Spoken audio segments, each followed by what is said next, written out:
So we got the junkie rapper Rell Vert that shot himself on a drill.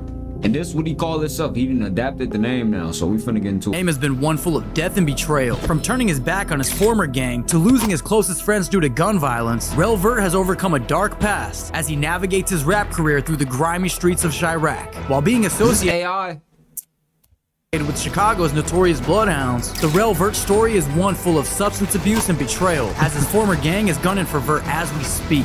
You mad because you shot yourself on a drill? You was a goofy. Why you get that watch from, Vert? I did as a kid. Man, y'all niggas crazy, man. We really wanted that nigga, man. Rolled past Fat Rob so many times. Is that no points, no bucket? Is that lame? Get it up there, stupid. Once the real find out who you really is, King, they not gonna like you, King. And you wanna sit up there and diss your motherfucking cousin for some clout? One of the bullets pierced this door. We found a shell casing on the sidewalk, the same sidewalk where 4 men were shot. The Rell Vert documentary. Vert was born and raised between 67th and 79th. He went to Henry O. Tanner Elementary while growing up off 67th. Being the youngest of 8 children, Vert grew up playing basketball, and since his mom would have a job at Foot Locker, he was always seen in the latest Jordans. Later, after moving to 79th, Vert would attend Emil G. Hirsch High School, where he would be kicked out for fighting, and transfer to Harlan High School, where he would be kicked out again for fighting. Vert does describe himself as somewhat of a bully since he had a lot of friends, and if he had beef, so did his 20 friends. It was around this time that Vert's father had been sentenced to 5 years in prison, and this would clearly get to Vert and display through his behavior.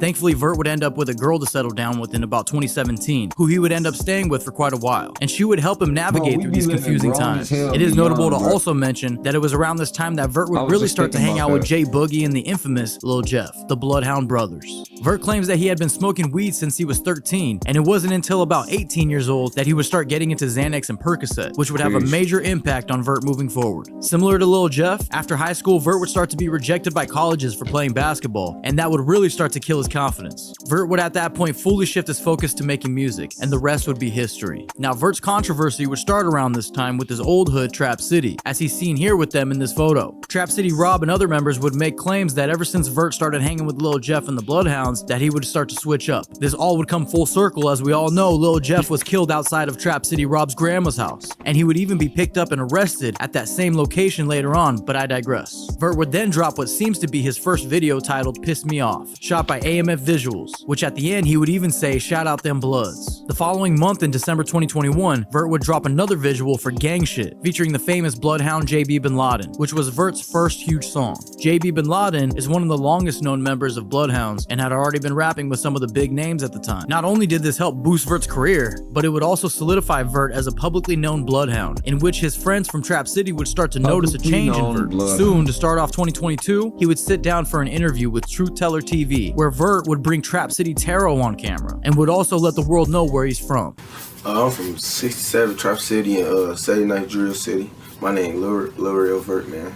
This interview would be a pivotal moment, considering Taro was starting to catch wind of everybody's feelings back in Trap City about Vert switching up. However, the motion that Vert was receiving after dropping a couple of songs was undeniable, and Vert knew that he had to keep going hard at this point. Thankfully, AMF Visuals would approach Vert with an offer to shoot his videos for free, as long as he could just keep dropping them on his channel. He would even go as far to offer to manage Vert's career. This kind of opportunity is extremely rare to come by, and Vert knew this. After this moment, history was made, and Vert would go on to drop about 8 visuals in 2022, amounting in over 1 million views, including tracks like Poof and I Love My Draco featuring Lil Jeff. Through all of the motion and recognition that Vert was receiving, he wanted to give back to the friends that he grew up with in Trap City. So on Vert's 21st birthday, he decided to bring AMF to the block and do a vlog to shine some light on where he came from. In 2023, Vert would seemingly slow down on music a bit, dropping 4 visuals, which include Op K featuring Lil Jeff and Stretched, which sits at about 2.5 million views to date, which is clearly Vert's first song to not only hit 1 million, but over 2 million. However, as much success Vert had seen, it seems when he's not putting out music, he's in the streets running drills.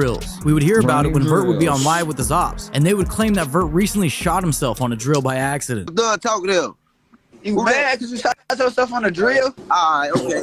You gonna say that? You gonna Put say that on Maya, you ain't shot yourself on a drill. You gonna say that? Okay, but guess what? Fuck. Get y'all dumb ass. You was a goofy. I'm not sure how valid this claim is, but it seems true since Vert doesn't really deny it, and this would continue to become the narrative moving forward. Not to mention, around 2023, Vert would seemingly lose his mother, and in his words, my music was weak when I lost my mom, so I quit and let Jeff take over. But 2024, Vert would hit the ground running, dropping projects back to back, including FTO, which is at over 1 million views. He was ready to prove to everyone that he was here to stay as a drill rapper, but unfortunately for Vert, 2024 was about to be the most life-changing year yet. In June 2024, Lil Jeff would be gunned down right outside of Trap City Rob's grandmother's house. R.I.P. Lil Jeff.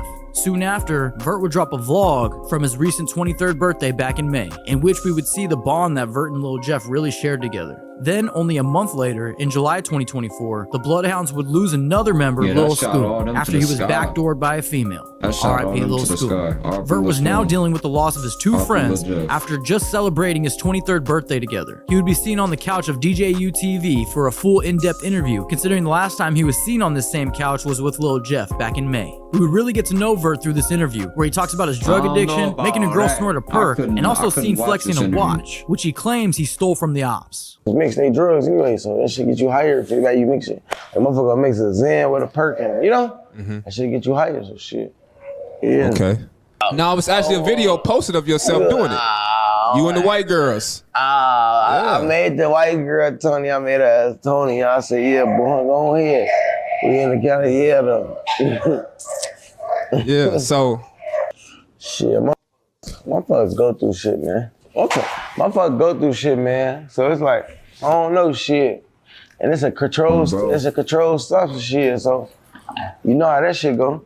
These free watches, right? These fly ass watches y'all be having on y'all wrist. You got one on right now. Where you get that watch from, Vert? If I tell you I had to kill you. If I tell you I had to kill you. Nah, I was just playing. Oh man, I got nice friends. They love me, man. Glee. They let us wet this shit. What was I say? They let us wet this shit? Hey, you see this? Bring your shit back, man. Bring your shit back. If you want it back, just call the phone, you know? That's all. But yeah. It's around.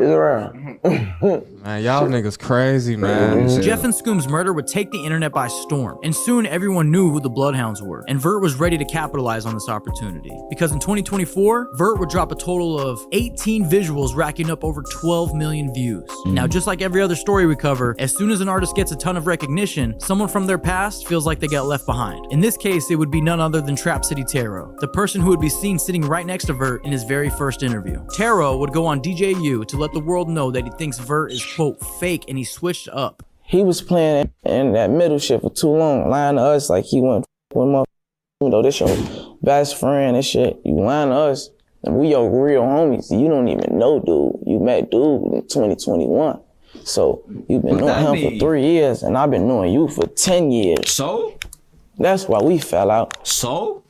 Niggas grow pat, niggas be on different shit, niggas got different interests. Niggas be different type of niggas. You know how I go with that, bruh. I got niggas I done met a few years ago and I'm closer with the niggas I met 10 years ago. That's how I be. He ain't no real nigga. And the niggas that he's around, they didn't see that shit in a couple more months. Let him get around the people. He ain't thorough, he ain't genuine. Yeah. He fake. For real, for real. It wouldn't take long for Vert to respond, and they would engage in this back and forth where Taro claims that when the Bloodhounds find out who Vert really is, that they won't fuck with him anymore. Man, hey, look, listen, folks. Y'all know what's to look up. Y'all know about my shorty, man. Y'all know what the f he do. He was punishing all that. We really wanted that nigga, man. Roll past Fat Rob so many times. Is that no points, no bucket? Is that lame? Could never hang with us. You know that these niggas straight fans of us from my dead Uncle Greg, but y'all know though. But you niggas is acting just like them the other side, gang. 67, 83. You brick ass lame niggas, man. Y'all ain't having nothing. Get it up there, stupid. Hey, you know, just told me about you, gang. I ain't gonna say shit. Yeah, I ain't gonna say nothing, so to keep between me and him. So I ain't gonna say nothing. Just all I know, look, your homies know you a fucking goofy, and they know your ain't right. Once the real find out who you really is, gang, they not gonna like you, gang. While Vert would say, stop trolling before we do that shit again, but worse, referring to the get back that the Bloodhounds got on Trap City Vell. Trap City Vell was murdered as revenge for Lil Jeff. And on top of that, at Vell's funeral, the Bloodhounds would slide again, taking the life of Vell's innocent sister. After this, Vert would be seen on No Jumper, where he would open up about losing Jeff and Scoom. Shit, where was you at when you heard the news about Jeff passing, man? I was in the crib. Yeah, that shit f***ed me up. I just had to talk to Blood too. That shit crazy. I was supposed to be in the crib with Blood, but I was doing some other shit. That shit crazy, fool. Vert would also be seen shortly after with one of Lil Jeff's exes and T-Slick getting matching tattoos in memory of Lil Jeff. And apparently Vert is directly related to the late FBG Duck. And the notorious Mama Duck would call out Vert for not showing respect after going to his funeral.